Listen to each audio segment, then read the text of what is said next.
This is an ABP Live Podcast. Well, hello, ladies and gentlemen, boys and girls. I'm ABP Live. You're watching ABP Live Podcast. Today in conversation is Sarbpreet Singh. He is from Boston, USA. And he's a writer, he's a playwright writer, also a podcaster. हमारे competition नहीं है, but then too. But why are we having this conversation? Because he has come up with a new book called The Sufi's Nightingale. It's an amazing book because इसमें बहुत सारी history है, but it is made for the layman. Welcome to ABP Live Podcast. How are you? I'm doing very well. What brought you to India? Like, why? How come? Like, you thought of writing this book, and what all can a reader read from this book or get out from this book? Sure. So, as you said, I'm in India to launch The Sufi's Nightingale, which is my newest book. It's a novel.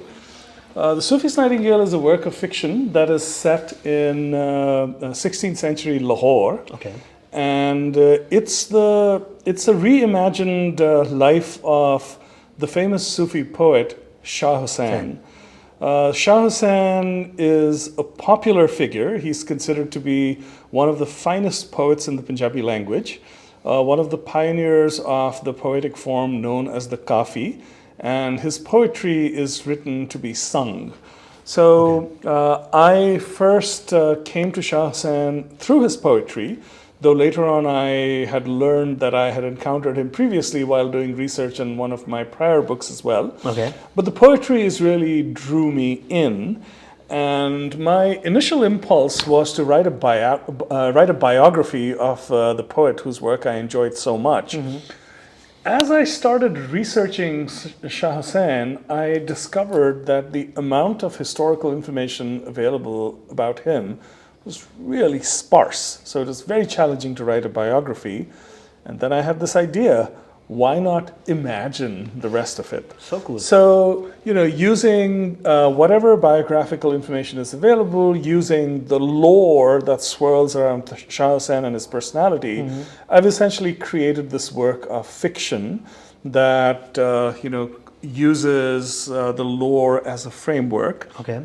And then introduces additional characters as a device to tell the story. So this is a work of fiction plus non-fiction? No, I would say that this would squarely be called a work of fiction. Okay. Though, some of the protagonists are historical figures. Okay. And there are other historical figures and legendary figures who I've tried to incorporate in the book. Okay. While I was trying to read more about Shah Hussain, I figured out that he was very much praised in his society. Plus, more than that, I read about Madho. Right. I would love to know more about their chemistry, what kind of love they had, sure. And what kind of parallels do we draw from this modern age? So let me unpack that a little. So Shah Hussain, towards the end of his life, was very widely respected and had a very huge following. Okay.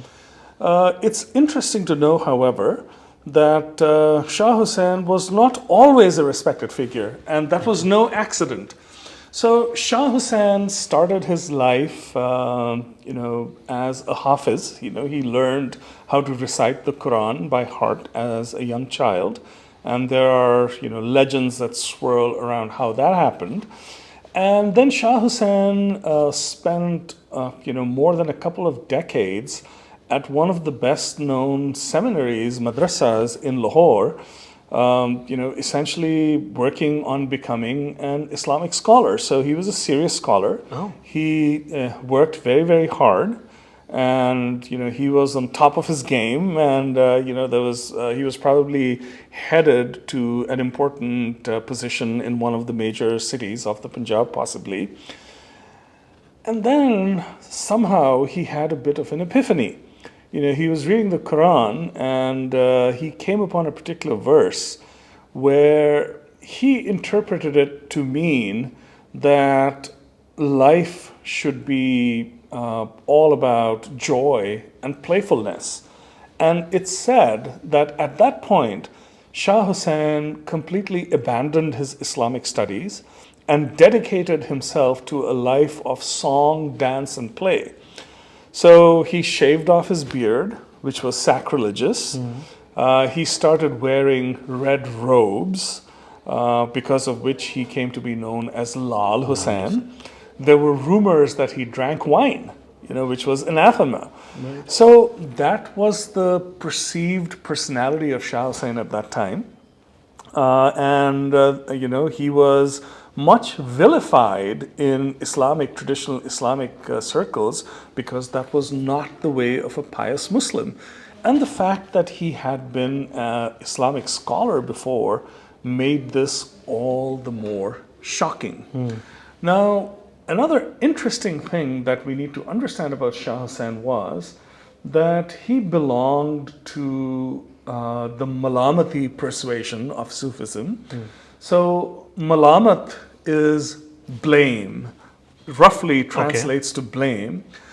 So in Sufi practice, as is the case in many other faiths, controlling your ego or nafs is tremendously, tremendously important. Okay. For Malamati Sufis, that's all important.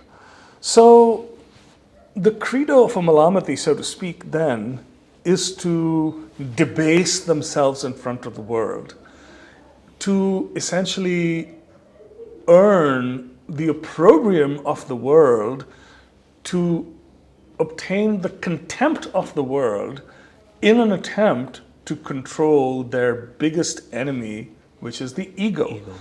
So a lot of Shah Hussain scholars will probably tell you, and I don't claim to be a Shah Hussain scholar, I've just done a little bit of research for this book, that a lot of the so-called unsavory aspects of Hussein's life from the perspective of a conservative society were very deliberate, because he wanted to, obtain that infamy and the blame as part of his Malamati practice to essentially control his ego. So that was the personality of Shah Hussain. And that's why the love with Madhav? We don't know. There's a lot of lore. So popular lore will tell us that Madhav was much, much younger than Shah Hussain. Yep. So Shah Hussain encountered Madhav, in the streets of Lahore, and was drawn to him. Now, there are many opinions about what the nature of their relationship was. Some scholars will write that they were deeply attached to each other to the point of it being a romantic relationship. Others would say that they just had a very deep spiritual connection. Honestly, because of the lack of detailed and reliable biographical information, we will never know.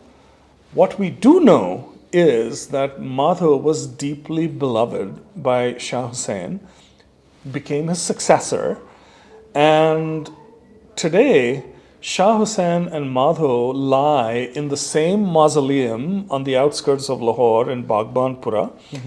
And in fact, their identities themselves have merged to such an extent that Shah Hussain is not remembered as Shah Hussain, but he's remembered as Madhav Lal Hussain. And it's interesting, if you'll humor a small digression. Much before I had encountered Shah Hussein's poetry, I was doing my research for The Camel Merchant of Philadelphia, which is one of my previous non-fiction books that's set in the court of Maharaja Ranjit Singh. Right. So several European travelers to Ranjit Singh's court, and also Sohanlal Suri, who was the official diarist, in their records talk about every Basant Panchami would talk about the visit of the emperor to the tomb of one Madhav Lal Hussain. So the emperor would go there to pay his respects every Basant Panchami. And I remember thinking at that time, what an interesting name. Madhav Lal, Madhav to samajh aa gaya, Hussain bhi samajh aa gaya. But ye Madhav Lal Hussain kya hai? Was he a Hindu? Was he a Muslim? And that's when I learned, when I did a little bit of research, that the name Madhav Lal Hussain actually referred to two different people. Lal Hussain, the Sufi master, and his beloved acolyte Madhav. So I didn't put that two and two together even when I, quote, discovered Shah Hussein's poetry. And then I learned that the Shah Hussain that I was singing, I haven't talked about that. I was drawn to the poetry and I started creating original compositions to sing a lot of his poems. And by then, I hadn't quite realized that this Shah Hussain is the same Madhaulal Hussain who I encountered in the European accounts. What a coincidence. Indeed. And that was the point when I, was really inspired to try and dig into the background of Shah Hussain. And, just to complete the story of how the book came about, in early 2020, I was invited to Lahore to a event called the Lahore Think Fest. It's a conference to talk about my previous book, The Camel Merchant of Philadelphia. And I had already been immersed in Shah Hussein's poetry for a couple of years, and I was toying with the idea of writing this novel. So the conference was done. I met one of the very few Sikh academics in Pakistan, Dr. Kalyan Singh, who teaches at GCU Lahore. I met him at the conference and I told him about my interest. So he said, "Why don't I introduce you to one of the foremost Shah Hussain scholars in Pakistan?" I said, "Wow, that's wonderful." So he took me to this institute called the Pakistan Institute of Language and Culture. And I met this gentleman called Khaqan Hussain Ghazi Saab, Khaqan Haider Ghazi Saab. So he has written a lot on Punjabi literature and in fact has researched Shah Hussain and also created a play about him. Wow. So Ghazi Saab was lovely, lovely person. We sat, we chatted. I sang a couple of kafis for him. He was really delighted. So I told him that I want to write this book, and I also told, this was my last day in Lahore. So I said, I'm probably going to visit the dargah of Shah Hussain this evening before I return. So he said, yes, definitely do that. But he said, when you go to his dargah, go with the idea of asking for his permission to write the book. I really liked the idea. Wow, so cool. I said, let's do it. Yeah. So one of my Pakistani friends drove me to the dargah in the evening. This is on the outskirts of Lahore, about 30 kilometers. And, a few days earlier, we had gone to Baba Bulle Shah's dargah in Kasur.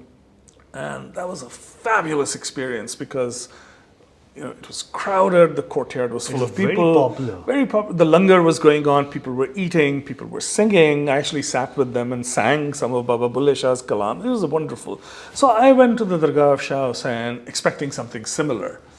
So it was a rainy day. It was night by then. It was about 7, 8 in the evening. It was rainy. The dargah was completely deserted. Nobody there. So I was really discouraged, that I wanted to do this. I wanted to listen to people singing Shah Hussain, but yahan to koi bhi nahi hai. Then I thought, since I'm here, let me do the honors. How does it matter, right? Koi sunne wala hai, koi sunne wala nahi hai, kya farak padta hai? So I just sat down, turned on my Tanpura app, and I sang a couple of compositions. And as I was singing, my eyes half shut, not paying attention to anything. A couple of kids came and sat, the family that took care of the dargah. So those kids just came and sat with us. So I felt something settle on my shoulders and I looked up. So the custodians of the dargah had brought a chadar, the kind of chadar that you offer at Sufi shrines. Yes. So they brought one of those and put it on my shoulder. Wow. And they gave me this tiny cloth, a little towel that they used to clean the gravestones with. So it was worn down, it had holes in it, but they came and gave that to me as well as the chadar as, a mark of whatever. And at that moment, I felt that's an acceptance. The permission you can write the book granted. Now. So I came back to the US and, 4 or 5 months later, the book was written. So that's how the book came about. Would you mind singing those verses for? Yeah, I can sing a verse or two. So the book is, the kafis or the poems of Shah Hussain are sort of, intertwined with the text in the book. They're very important to the book. Okay. And I offer them in translation because obviously it's a book in English. Right. But having had the experience of translating a lot of poetry into English, I'll say this. The task of translating poetry from one language to another is very challenging. It's fraught. And when you're talking about spiritual poetry, it becomes an order of magnitude more difficult. True. So the reason why I say this is, anybody who can read Punjabi or, understand some Punjabi, I would really encourage them to engage with the poetry in the original. Because no matter how hard you try, when it comes to the bhav, the essence. Everybody has their right? own meaning. Right. Not only that, when there's this translation from one language to another, trying to capture and convey that bhav is fundamentally very, very difficult. So Shah Hussein's poetry is very beautiful. And I know that my translations really can't do justice to it by definition. So towards the end of the book, I actually provide a little cheat sheet for anyone who wants to engage with the originals, so they can actually go and find all the kafis. So this kafi that I'm going to sing is actually not in the book. Oh. Yes, but the reason... This was a kafi you sang at the dargah? This is... No, I may have, I don't remember. I do remember one kafi that I sang at the dargah, and I can sing a line from that. But this one I'm picking to sing today for you and your listeners is because, to me, this is at the heart of Shah Hussein's Malamati practice. And there's a line in there which I'll explain, which so neatly and elegantly kind of, brings his Malamati soul out in the open, so to speak. Okay. So let me just crank up my Tanpura app and I'll sing a couple of lines.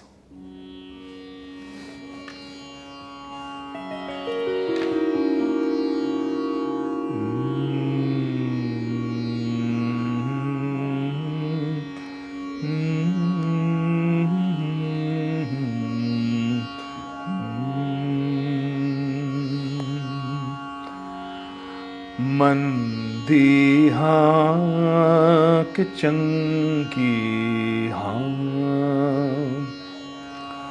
मंदी हाँ कि चंगी हाँ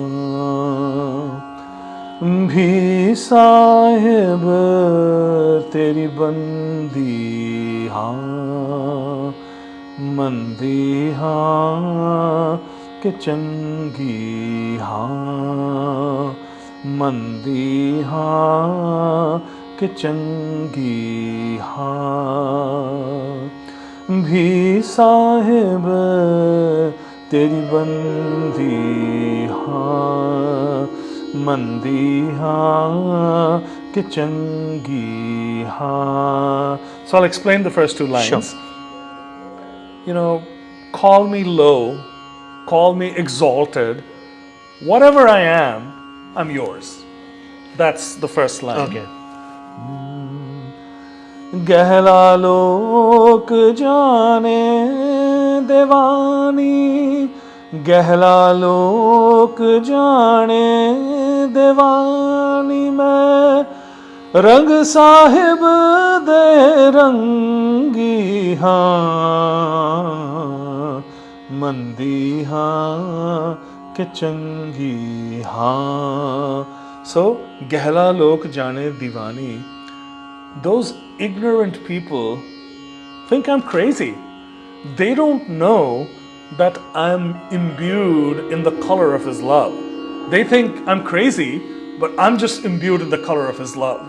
And then the next line is his Malamati soul. Okay. साजन मेरा आँखीं विच वसदा साजन मेरा अखीं विच वसदा मैं गलिए फिरां निसंगी हाँ मंदी हाँ कि चंगी हाँ. So here he says, साजन मेरा अखीं विच वसदा, my beloved lives in my eyes. मैं गलियां फिरां निसंगी हाँ. I walk the streets nisangi. It's a very typical Punjabi word. And, in every language, there are words that defy translation. One of my favorite writers, Milan Kundera, has written a lovely, lovely essay about this called Litosht, where he talks about a word in his language that completely defies translation. This is one of them. Okay. Most simply paraphrased, Nisangi would be shameless.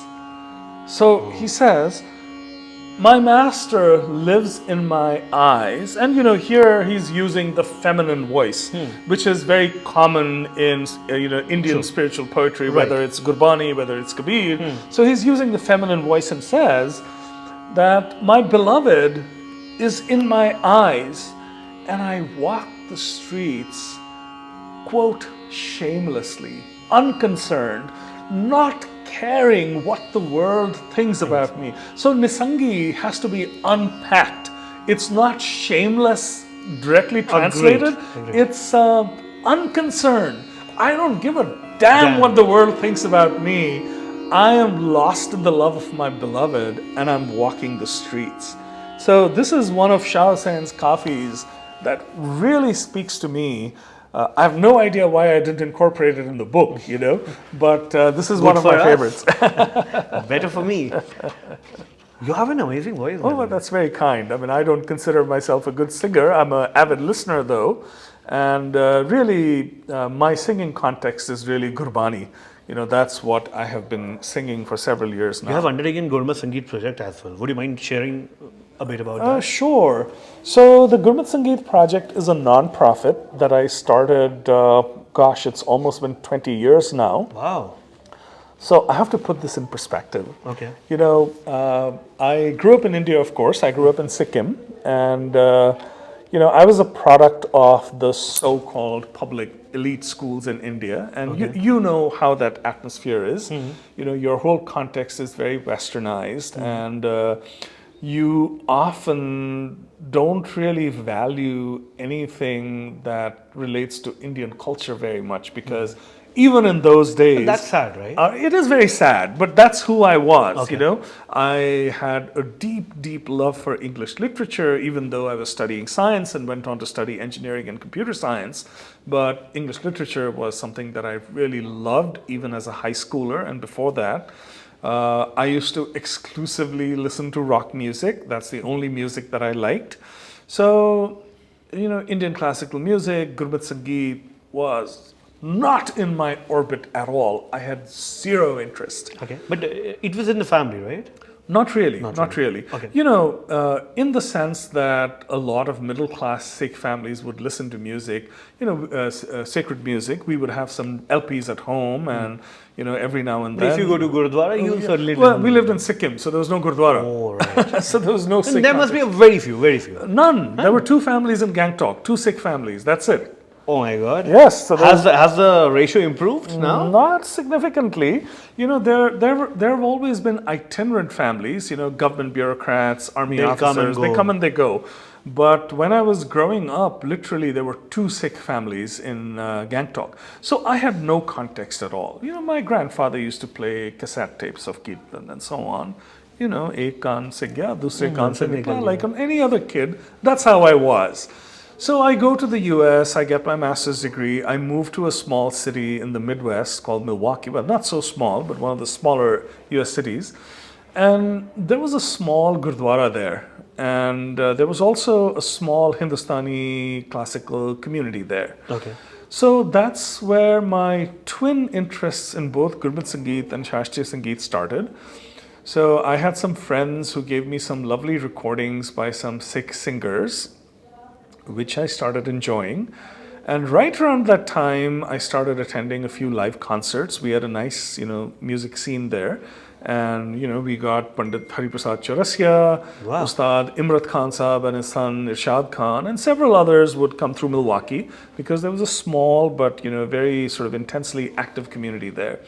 So that's how my interest in both Shastriya Sangeet and Gurmat Sangeet started. So fast forward a few years, I'm starting to understand the music a little more. I'm starting to appreciate it, and I want to listen to more. So I visit India, and I scour the shops outside of Gurdwaras in Delhi, looking for the kind of Sikh sacred music that I had heard, which was rag-based, and what I found in the shops in Delhi, however, were truckloads of cassettes of a very different kind of kirtan.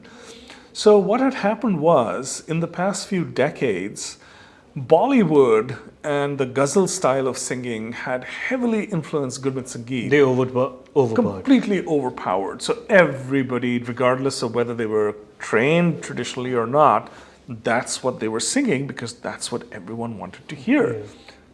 Very disappointing. I was crushed. Same is the case with bhajans as well. Yeah, exactly. You exactly. listen to a popular Bollywood number and Bhajan sounds the same. There you go. So it was soul crushing, really, from my perspective. So kya karo? Can't do anything. So I went back very disappointed.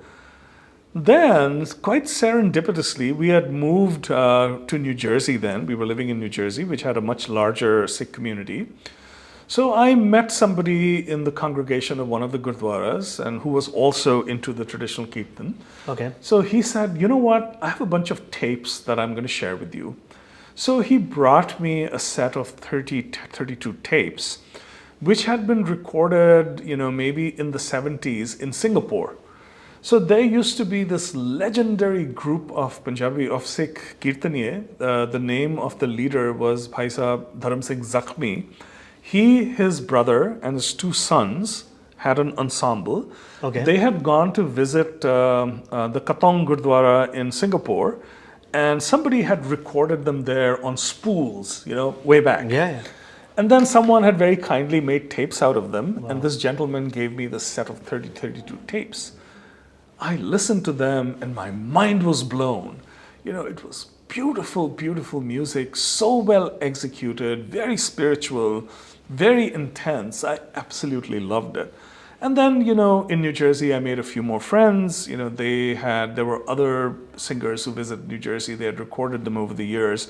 Most notably, Bhai Sahab Avtar Singh, Gurcharan Singh, who used to, be in Delhi. They used to sing at the Seesganj Gurdwara, Bangla Sahib Gurdwara. I listened to them. They were amazing. So, by and by, I suddenly found myself with a pretty decent collection of traditional kirtan, the kind that I wanted, on tape. So slowly I started digitizing it. Now we're talking about 2003, 2004. So hosting was not that easy in those days. Bandwidth was very expensive. Right. So I had this brilliant, quote, idea that surely there must be people around the world who are interested in this music but can't find any anywhere. So why not make this stuff available to them? Okay. So that's when I started this nonprofit called the Gurmat Sangeet Project. I registered a domain name, found some very clunky software to make a website. Okay. Where making websites was very difficult in those days. Agreed. So not one of those days where you make a website for $2. No, not at all. So I was a very busy executive. I was doing very well. I had a very challenging work schedule. So this work was done mostly between 10 o'clock at night and 2 o'clock in the morning. I'm only exaggerating a tiny bit. So that's how the Gurmat Sangeet Project site was born. And you guys were recreating the music? No, just digitizing and putting it out there. So then word started getting around. People all over the world started listening to this. And then I start getting emails. Somebody says, you know what? I have 10 cassettes. Can I send them to you? Because I want everybody to listen to them. This doesn't belong to me. This belongs to the community. In the next couple of years, I start getting cassettes from all over the world. People are sending me tapes. And then the archive starts growing. So by then, I had also started teaching a group of teenagers, how to sing Gurmat Sangeet in the Boston area. So these kids started doing very well. My daughter was one of them. She was about 6-7 years at that time. So they started progressing. And I figured, why not start doing some live events and, bring some seasoned singers to inspire some of the young people. So that's when we started doing 1 or 2 events every year all over North America, where I would invite somebody very senior from the world of Gurmat Sangeet, a legendary figure like Bhai Avtar Singh or somebody like that. We would honor them for a lifetime of accomplishments and service. And then over a 2-day period, you would have a combination of a lot of young practitioners singing and interacting with these legendary figures who would be honored at the end of the program. So we did that for several years, arranged events, of course, in Boston, New Jersey, Atlanta, Toronto, Chicago, Utah, many different cities, developed some teaching materials. And then, of course, over time, many other repositories came up, and a lot of them asked for the content, and we always said, sure, this is for distributing. It doesn't belong to us; it belongs to the community. Sure. So that was the Gurmat Sangeet Project website. It's still up. There's still a ton of content out there. I have a new play coming up in Delhi in a few weeks, and I'll tell you about that. Sure. And I'll come and see it. Oh, please. It's going to be at the Akshara Theatre on the 8th of September. Oh, very cool. So, I'll be there. The lead actor comes to my hotel, 2 weeks ago to pick me up, to take me to the rehearsal to meet some of the cast. Okay. So this is somebody I've never met in my life. He says, do you have an interest in Gurmat Sangeet? I said, yes. He says, are you the person who started the Gurmat Sangeet project? I said, yes. He says, well, me and my dad have been listening to it for the past 15 years. Wow. What a coincidence. And I've encountered that everywhere. Wherever I've gone, people have been listening to the site and, really enjoying the content for years and years.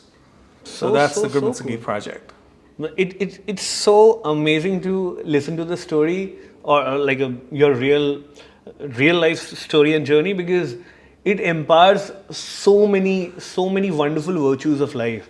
Because नहीं तो वो कहाँ पड़े होते किसी को पता भी नहीं है. And you encounter so much generosity. True. There's this gentleman. His name is Nachattar Singh Sahota. His father used to be a Granthi at one of the New York Gurdwaras. What are Granthis? Granthis are people who, we don't have clergy in Sikhism, Okay.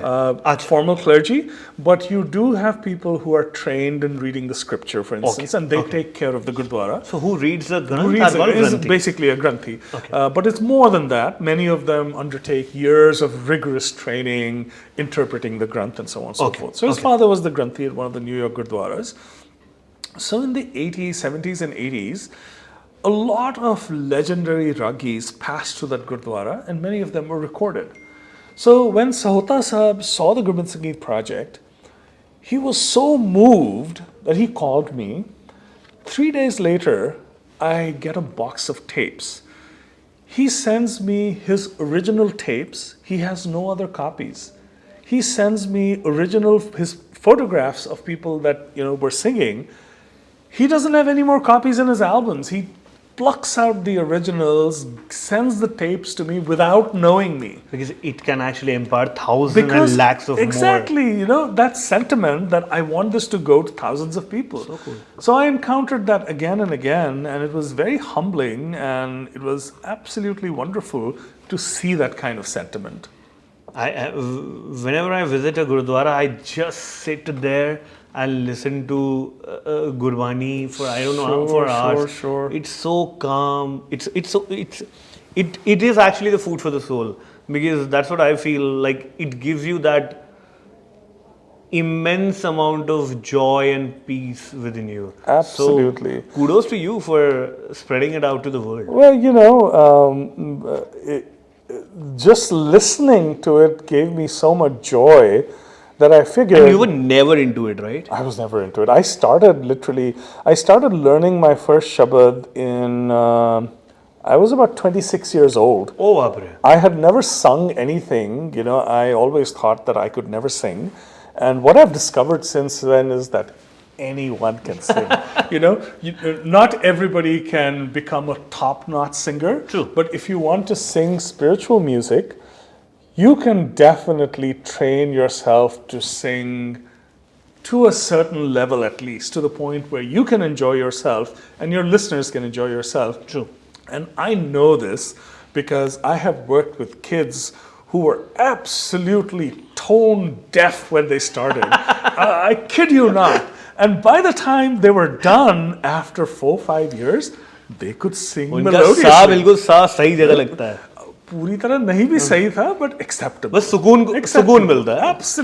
Absolutely. So cool. On that note, thank you for talking to us. I would love to know what's the plan next. Will you be writing more plays? Will you be writing some other book in future? Sure.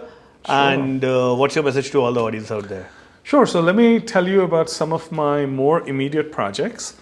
So I am a playwright as well, as you had observed.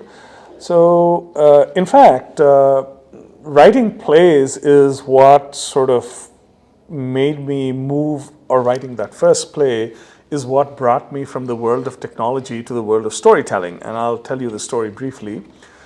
So more than 35 years ago, almost, about 35 years ago, I had written a long poem about the 1984 Delhi massacre. I'd been very moved by the events. So I wrote the poem, never published it. It sat for years and years. And every now and then I'd be invited to speak at remembrance events in the Boston area. Sometimes I would read a stanza or two from the poem.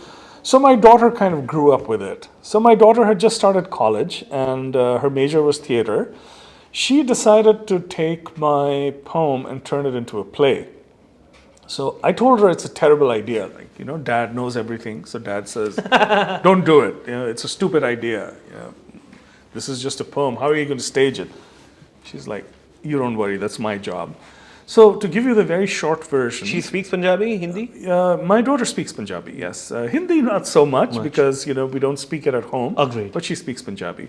The play was in English, however. Okay. So she took my poem and she translated, essentially turned it into a stage play.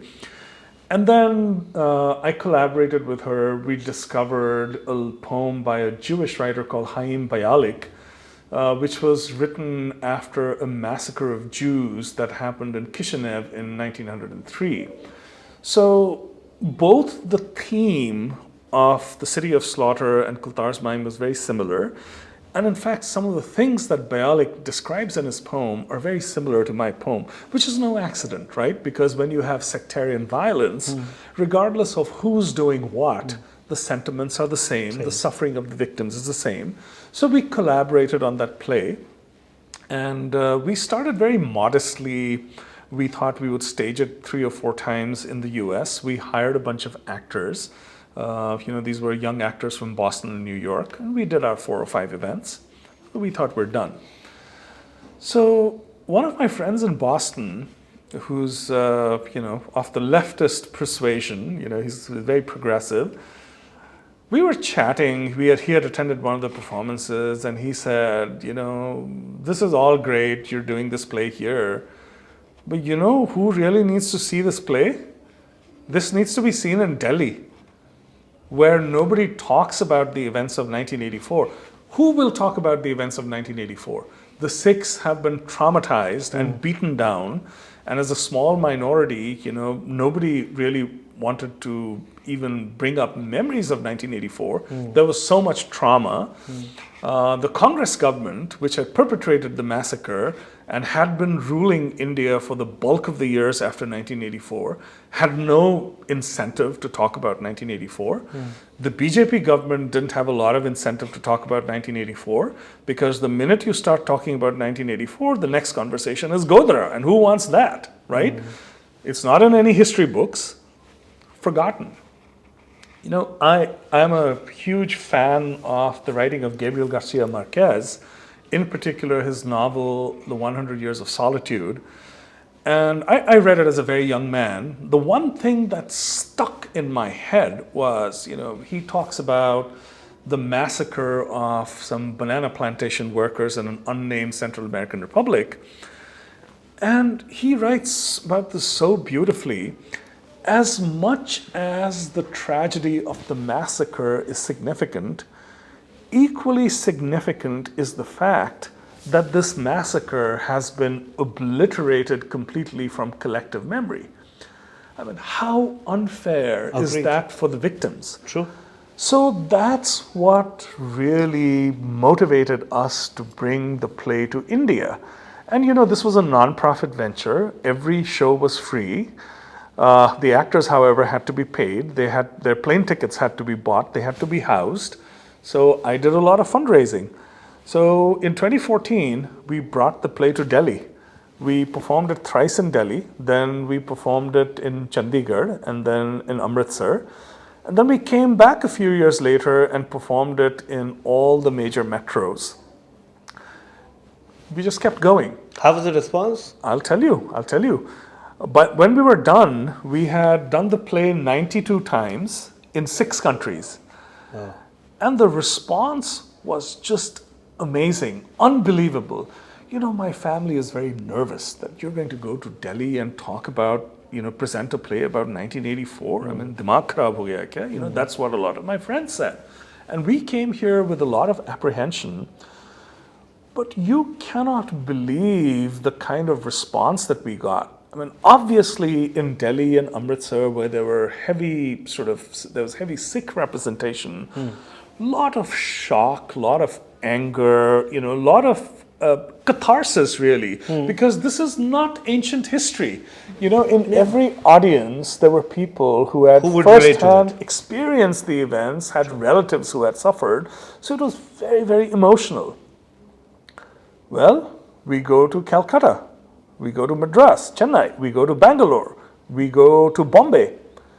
Same reaction. Doesn't matter whether the audience is Sikh or non-Sikh, a huge outpouring of empathy and compassion. So it was really an amazing, amazing experience. After every show, we would have a talk back and my daughter was in college, so she couldn't, even though this was her baby, she couldn't travel everywhere with it. She came to India once. Okay. So she and I, or just me when I was alone, and the cast members would sit down and we would take audience questions and interactions. So cool. Very powerful, always very powerful, very emotional. And the actors got so much love, particularly from people who had a personal connection to the events. I mean, they would cry and hug them and thank them because this was trauma which had been buried for 30 plus years. And this was the first time that all of that emotion was coming out. Sure. So it was during that journey that I decided, really the key moment came in one of our performances in the UK, I think, at Birmingham. A young Sikh comes up to me, he's probably 20, 21 years old, and comes up to me and says, in Punjabi, he says, Uncle ji, main to soch nahi si sakda ki saadi gal is tarah kiti ja sakdi hai. That I couldn't imagine that, our story could be presented in this manner. So that was kind of my moment of clarity. I had been doing very well in the corporate world, and that's the point when I decided that I'm not going back. This is what I'm doing, and I'm sort of dedicating myself to storytelling. So with that background, I've just finished a new play. I'm a huge Shakespeare nerd, by the way. Okay. Particularly the tragedies, I'm a big fan. So this is an adaptation of Julius Caesar, which is set in Punjab in the early 1990s when the violence was at its peak.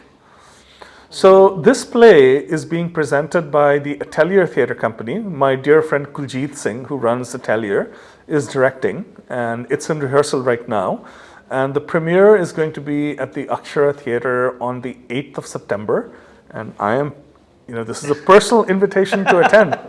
On camera. On that note, a big thank you for coming to ABP Live Podcast. Not at all. This book performs amazingly well. Thank you. Hope all the stories you have mentioned in the book goes and touches all the heart who are reading this book. This is by Speaking Tiger, India. Yes. This is called The Sufi's Nightingale by Sarbpreet Singh. Thank you very much. Thank you very much for having me. It was such a pleasure.